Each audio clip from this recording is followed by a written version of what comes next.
If you're looking to raise funds for charity, then this video is for you. So sa video na to, I'm gonna share with you and bring you behind the scenes of the call that I did with my students and shared with them the success that we did on how we were able to raise over 300,000 pesos for a charity that we did last 2020. Coming up.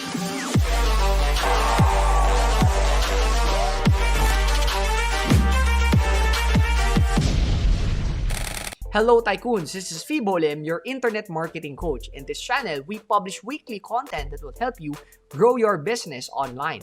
So if you're new here, consider subscribing. Don't forget to ring the bell button so that every time we publish new videos, you are gonna get notified. Before we begin, I want to invite you to my free masterclass where I share with you step by step on how do you attract your clients and convert them into paying customers without ever talking to them in person. Go ahead, visit this link, fibolim.com/class to register for a free seat right now. Alright, so in this call that I did with my students, I shared with them how we were able to raise 300,000 pesos in funding during the typhoon that happened in Cagayan. Alright? So what's going to happen is I'm going to bring up the clip right now and watch, take down notes, and see and implement in whatever charitable institution that you want to give and provide. Go ahead. What I want to share with you is our fundraising action plan. So what we did, and ito nangyari. So to give you like a backstory again here, is nangyari is we were able to, so Brian messaged me, sabi niya, Coach, what if we ask our students if baka meron bang mag-donate? And yung akala kasi ni Brian is I'm just gonna post lang sa group na, hey, donate naman kayo. That's it, right? This is because of the Ulysses na typhoon that wiped out Cagayan, or not really wiped out, but basta nabaha, and also other provinces and cities were also affected. And some people, yung iba may casualties, but nawala kasi we had a student, by the way, na yung business niya is construction. So meron siyang mga cement, no? Nakakatawa because since nagbaha, so syempre meron siyang warehouse na puro mga cement. Syempre yung cement, ano pa yun? Ang tawag na? Powder or tawag na to? Parang grains pa yun. Tama ba? How do you call that? Oy, basta yung sako na, di ba pagbabasain mo yun, magiging matigas yun. So, it was funny kasi feeling ko pag ganun sa baha, na-carry away yung cement, no? So, pag down na sa baha, feeling ko marami ng construction nangyayari na hindi nila alam saan galing siguro kasi cement yun, di ba?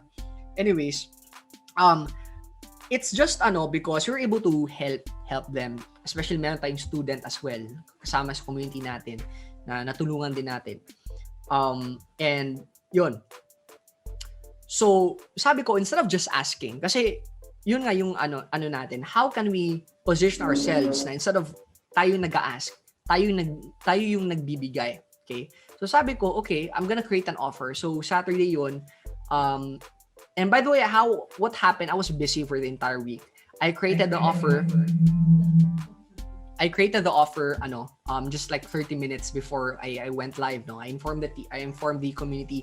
All right, we're gonna go live on Monday, 8 p.m. 7 p.m. ba yun? And then I just wrote it down. All I did was just used bond paper. Can I have a bond paper and pentel pen? All I did was just use bond paper and pentel pen and just tell them what my offer is. And sabi ko, if you donate any amount, you're gonna have all these offers for free. Okay, so technically ginawa ko, I just wrote down kasi wala akong time mag-prepare, right? So all I did was just write down. And by the way, I do this when not only for donations, but if I sell something new and I'm not sure if it's gonna work, okay? So yung preparation mo lang nito, by the way, is just pentel pen and bond paper lang. Okay, this is what I call my whiteboard presentation. Okay, you can also use a whiteboard, pero I realize na mas mabilis pag ganito na lang. Wala nang whiteboard, paper, tsaka pen na lang, no? That's all I did. I wrote down the first thing that you're gonna get is this. The second thing you're gonna get is this. Third thing you're gonna get is this. Fourth thing you're gonna get is this. And the fifth thing you're gonna get is this. You're gonna get all those for free when you donate in the next how many hours. Okay, yung deadline ko is like 3 days. Okay, And the good news is we were able to raise up a total of, drumroll please, ayan, 354,368 pesos. Ayan. So first of all, congratulations all of you, no? Honestly, I didn't expect na dadating tayo sa 350,000. Akala ko nga yung goal ko lang is 6 digits lang, no? But congratulations. And what I want to share with you is I want to share with you how we did this. Okay? And gusto ko i-share to because ginawa natin to without any preparation, without hindi ako na-stress. Kasi to give you like a backstory is before the pandemic, I actually did a entrepreneur parang charity summit, parang charity donations din, and I call it Charity Entrepreneurs Charity Summit. Let me show you that. Charity Summit. Not sure if ayan, so the page is still live. So meron talagang pages, and what I did here is I interviewed different entrepreneurs kasi when the pandemic started, maraming na-affected na entrepreneurs and also mga trabahante, right? So sabi ko, pag walang entrepreneurs, walang trabaho. So how can I help both people? So sabi ko, I'm gonna create a course or program wherein I interview yung mga influencers and experts and entrepreneurs to share ano yung ginagawa nila to succeed and thrive at this time. So kumbaga yung nag-share sila yung experience nila sa entrepreneurship, okay? To inspire other entrepreneurs. So nangyayari, we are targeting entrepreneurs, we're selling to entrepreneurs, and entrepreneurs are the one donating. Pero yung donations napupunta sa mga kabus. Kabus. Ano yung kabus sa ano? Napupunta sa mga may kailangan or mga hindi, alam mo yun, parang tawag nito, I'm having a hard time interpreting, basta mga poor people, okay? Yun, so I just didn't want it to be, to look like offensive, but yun, so it's kind of like I'm interviewing the rich to help the rich people so that the rich people will donate to the poor people. Does that make sense? So that's yun yung nangyari. And nangyari nito is I was able to partner with a few people. This is ito yung mga tao. So kumbaga kumuha ako nag-interview ako ng people from real estate, from the stock market industry, from the network marketing industry, from the freelancing industry, from the insurance industry, from basta bit iba yung parang ini-interview ko. And then yun, and I created ba sales copy. Kumbaga itong effort na to, by the way, it took us like a month to run. Okay, and we were able naman to generate 6 digits. However, what I'm gonna share with you is something na hindi siya ganun ka hassle. Okay, in fact, we did this with nearly no preparation. And that is what I'm gonna share with you on how we created or how we raised 354,000 with just like 30-minute preparation. Okay, excited na ba? Can you type excited in the chat if you would want to know how to Ayan, okay. So I'm lang siya, 5-step process lang siya. Okay? I'm sharing you this para you can implement this in your own business, in your own parang if meron kayong kailangang tulungan, you can raise your own funds instead of just like what everybody else is doing na tulong. Nangyayari is we are saying na okay, I'm gonna give you a free whatever when you donate. Some people, by the way, they have different fundraising strategies like t-shirts or mugs or kumaga something physical. The problem na mag-physical, it's very hassle kasi kailangan mo pa mag-print. Kung t-shirt, for example, kailangan mo kukuha yung size tapos magpa-manufacture ka pa, meron ka pang cost. What I'm sharing with you is all information products. Okay? Ibig sabihin, pag may nag-donate ng 300,000, 100% mo net talaga yun. Okay? So wala kang nang babayarin ng 50% cost of materials, cost of manufacturing, etc. So that's how I think na very, very powerful to. Tsaka yung perceived value, mas mataas din. Okay? Okay, so now, step 1 is create an irresistible offer. Okay, so in our course or modules or sa program natin, I think module number 2 ata yun, I share there how to create an irresistible offer. Now, I won't be sharing with you here kung paano, how do you do it. Kasi it's gonna take us like 4 hours to do that because I recorded that training for like 4 hours. By the way, how many of you were able to watch module number 2 na ba of our trainings? No? Okay, so sa module number 2 sa training natin, ayan, me. Okay, sa module number 2 sa training natin is I shared there kung paano, hintayin natin muna. And I shared there kung how do you create an irresistible offer. So for example, for those who are not, by the way, how many of you are not able to watch yet the second module? Can you type number 3 in the chat if hindi mo pa napanood yung module number 2 training natin? Ayan. So watch this training. It will share with you how do you create information products. Nagbibigay din ako ng 17 product ideas. Okay? So hindi mo kailangan i-create yung product. You just have to be creative. So panoorin mo lang to kasi it's gonna take us a lot of time.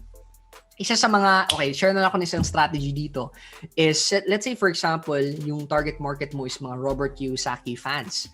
So instead of creating a new product, what if yung product mo is, I'm gonna share with you my top 10 videos ni Robert Kiyosaki. So instead of you looking sa YouTube, searching it everywhere, yes, it's free by the way, but it's gonna take you years for you to figure out the top 10 podcasts, the top 10 videos ni Robert Kiyosaki. What I'm gonna do is after listening to hours of content ni Robert Kiyosaki, hundreds of videos ni Robert Kiyosaki, I'm gonna trim down the top 10 videos that made an impact into my life, and I'm gonna share that to you when you donate. Okay? So if you notice, itong ginawa kong top 10 books, ako ba nag-create ng content nito? Hindi. Right? All I did was just share with you the top 10 books na I think is the best. Okay? So it's just my personal opinion. So hindi talaga ako nag-create, nag-compile lang ako. Okay? So that's one of the ways for you to create an irresistible offer. How do you compile so that the audience doesn't have to go through the hassle? Okay? So you compile your top 10 podcasts or top 10 videos, top 10 blogs, etc. So that's one of those ways as well. Okay, so now next naman is once you have this irresistible offer, what you do by the way, you write it down sa tawag nito sa paper, okay? And I think I forgot to put another step here, no? Yeah, I did forget to put another step here. Yeah, I'll go through that na lang when you reach there, no? But once you create an irresistible offer, the next thing you need to do is create a payment page or kailangan mo ng Google Docs, okay? By the way, you could use a payment page, like you could use ClickFunnels or WordPress or whatever. Pero if you notice, nangyari kasi dito, when you go to fibolim.com/donate, it will redirect you to a Google Doc file. Like literally, this is a Google Doc file. Okay. We intentionally did this because number one, we don't have enough time. Number two, to show you exactly na it works. Okay. So, nangyari nito is you don't need to have like a ClickFunnels page or whatever. Kailangan mo lang ng Google Docs or ng Word. Okay. And nag-redirect lang siya. So, how do you do this ba? How do you create something like this? So, what we do is you go to Google Docs. You can just type Google Docs. And then you open that here, no? And then Google Docs is kind of like Microsoft Word pero naka-cloud na siya. So mas social siya, kumbaga. And then you create your own payment page dito. So let's say payment page. Okay. So payment, for example, no. So what we're gonna do here, okay,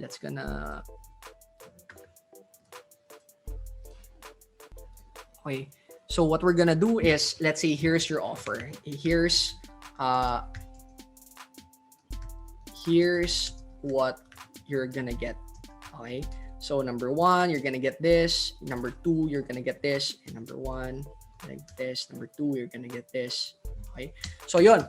And then after that, pagkatapos ito is you have your payment. Your kumbaga, step one. Yeah, step one is choose your mode of payment.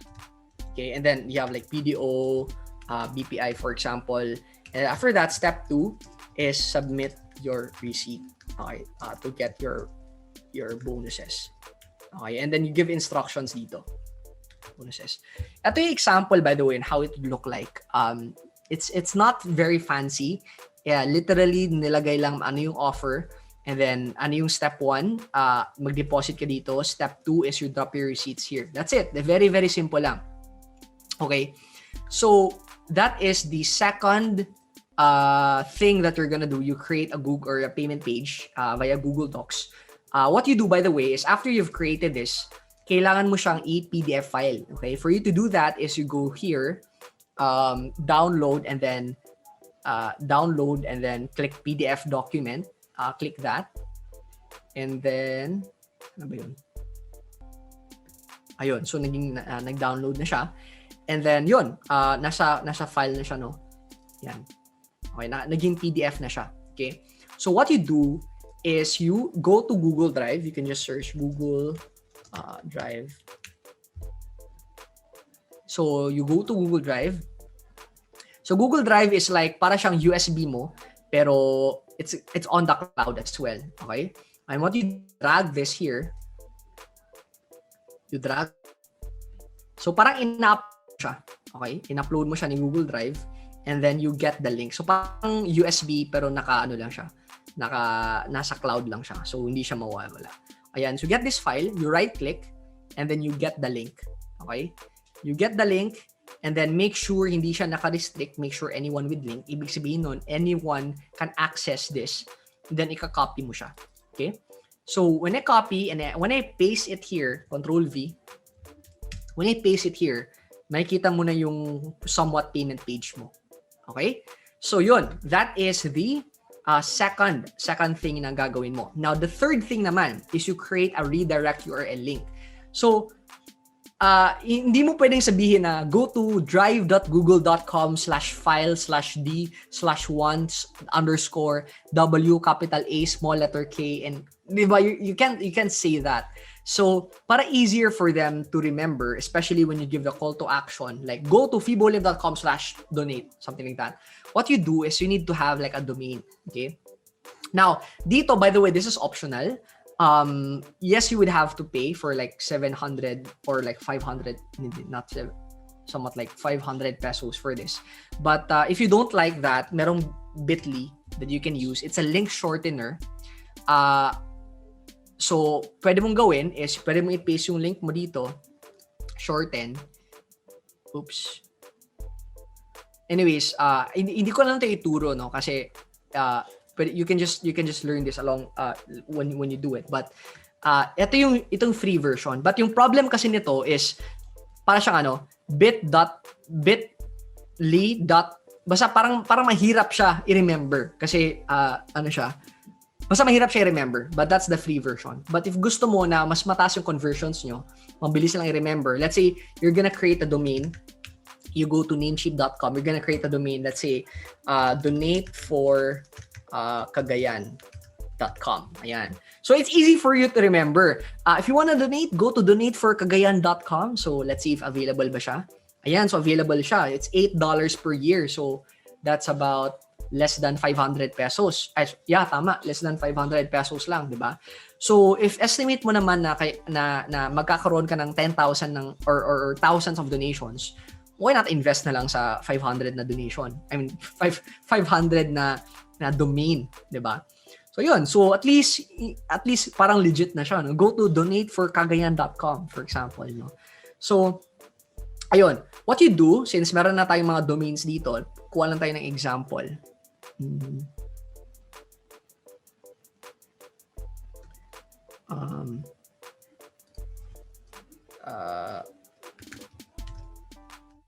Ayan, kuha lang tayo ng example, no. For example, ito. So after you buy the domain, kasi kailangan mo siyang bilhin, and add to cart, pili mo lang siya. What you do is tanggalin mo na to. Naka-name kasi to. Okay, delete ko na lang to.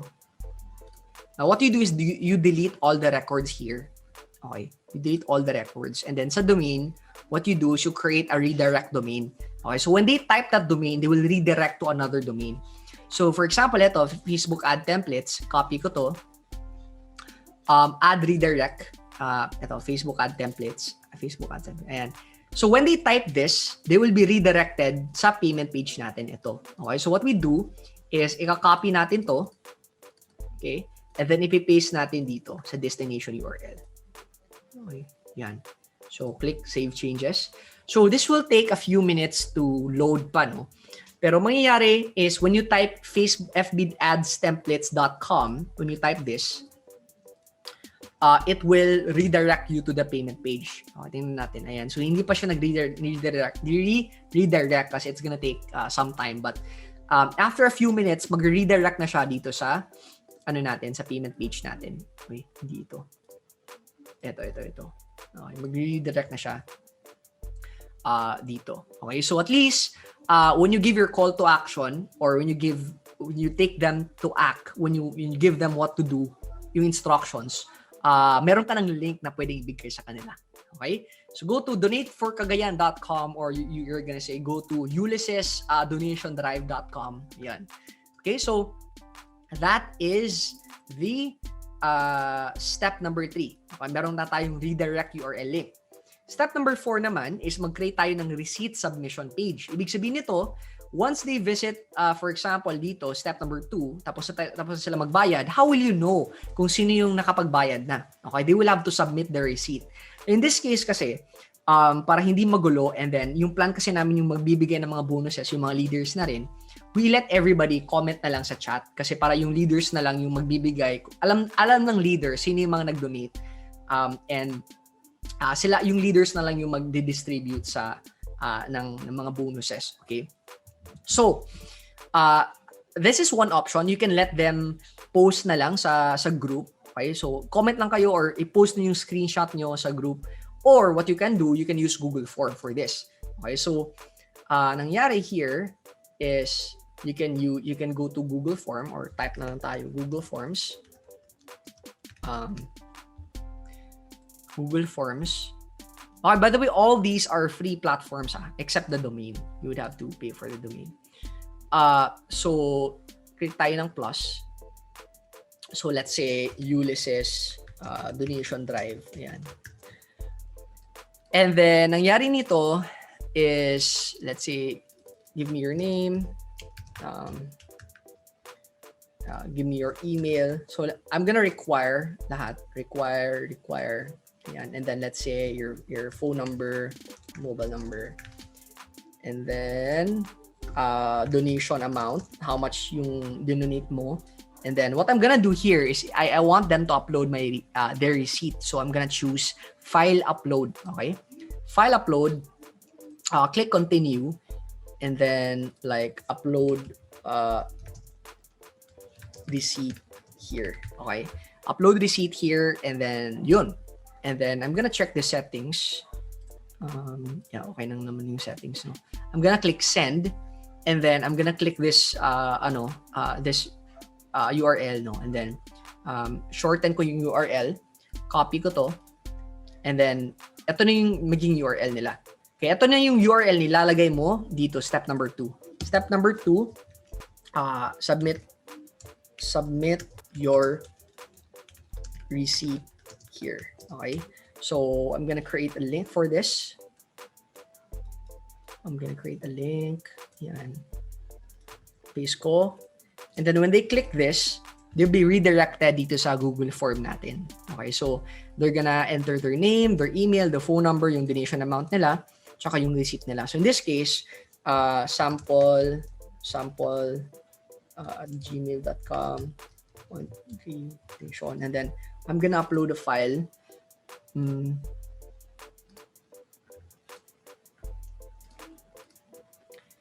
Okay. Let's say I'm gonna upload this file. Okay. And then upload.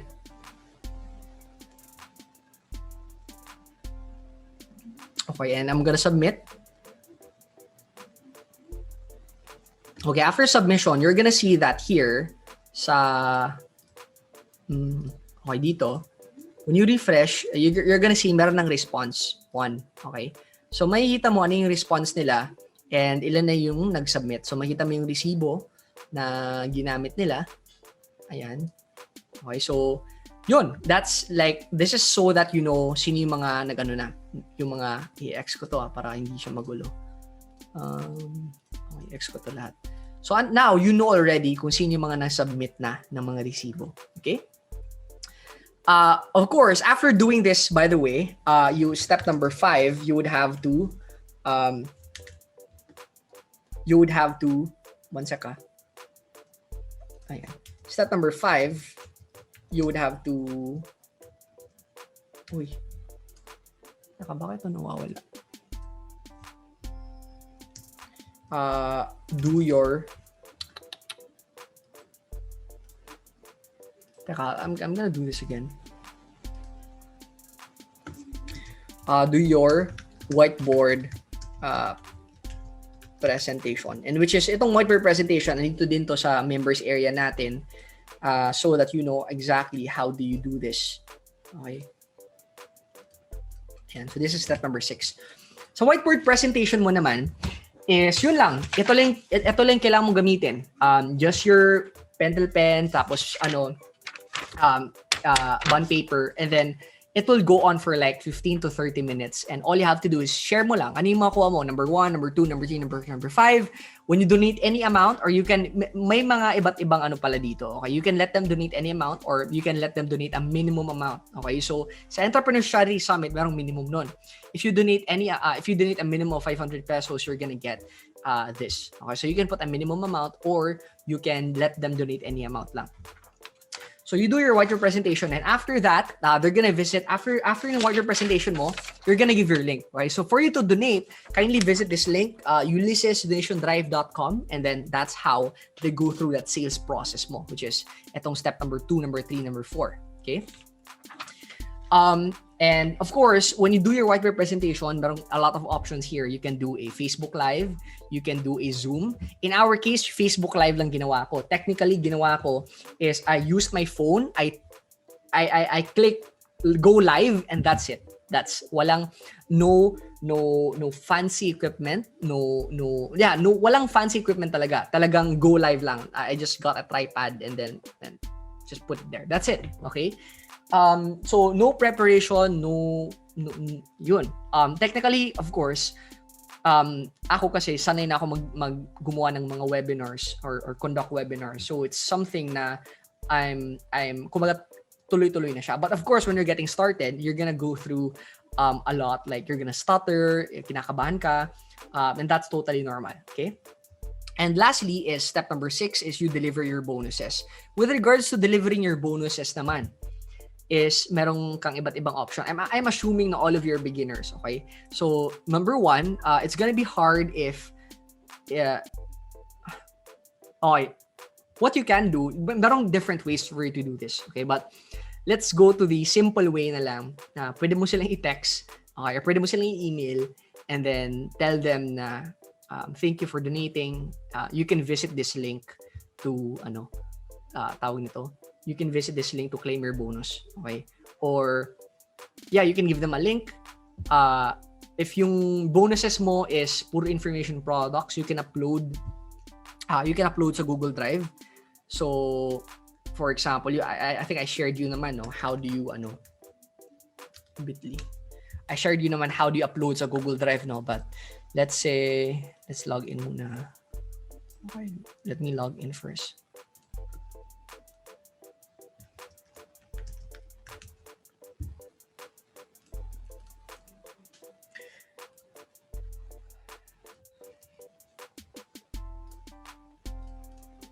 Okay, so let's say you have sa Google Drive, and then let's say if a folder mo siya. So for example, let's create a folder. These are my bonuses. Ayan. Create ako ng folder. Etong my bonuses, lahat ng mga bonuses ko, it can be a PDF file, a video, or whatever. Pwede kong ilagay dito. And what I'm gonna do, I'm gonna right-click that, and I'm gonna get the link. Okay? So kumbaga, when they click on that link, they're gonna see all of my bonuses. I'm gonna get the link. I'm gonna make sure everyone with the link, so everyone who has my link can see that. And kasi ito mahaba tong link na to. Okay, you're gonna see that here, no? medyo mahaba siya. So if you're gonna send that to text message or through email, para siyang spam. So what we do, we're gonna shorten the link. Okay? So we're gonna use bit.ly for this. Just create. Paste natin yung long URL. And then, meron na tayong short na URL. Okay, bit.ly, 319k, whatever. But you can actually change that. You can say, you can say Ulysses underscore bonuses. Yan. So, nangyayari is, yung link ko is Ulysses. You can see that here, no? Ulysses underscore bonuses. When you click enter, they will automatically see all of your files dito sa Google Drive, which is these are your bonuses. Okay? So yun, that is how you deliver your bonuses. All right. How many of you have an aha moment ba from this? Can you type aha in the chat? If you have a lot of aha moments. Okay. All right. Yun, thank you so much for watching our training.